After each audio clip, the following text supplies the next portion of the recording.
Med pastoralnim obiskom v Milanu se je papež Frančišek 25. marca srečal z birmanci, njihovimi starši, botri in katehisti. Zastavili so mu nekaj vprašanj, na katera je sveti oče odgovoril. Eden izmed birmancev ga je vprašal, kaj mu je v mladosti pomagalo rasti v prijateljstvo z Jezusom. Stari starši igra s prijatelji in župnija, je odgovoril papež.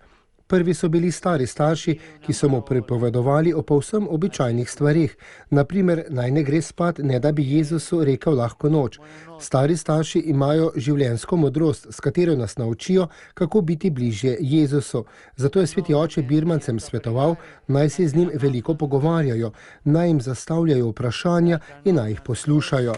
Drugo vprašanje je papežu zastavil zakonski par s 3 otroki. Kako otrokom posredovati lepoto vere, ne da bi bili pri tem dolgočasni, plehki ali pa še slabše avtoritativni. Papež je dejal, da mu je pomagal verovati neki dobri duhovnik, ki ga je krstil in nato spremljal vse do vstopa v novicijat. Bil je apostol spovednice, usmiljen, dober, delaven in s tem mu je pomagal rasti.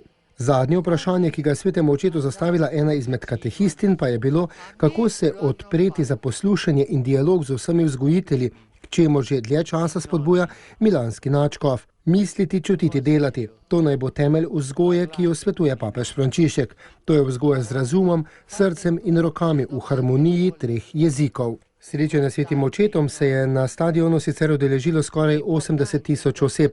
Med njimi je bilo 45.000 mladih, ki bodo zakrament birme prejeli v letošnjem letu.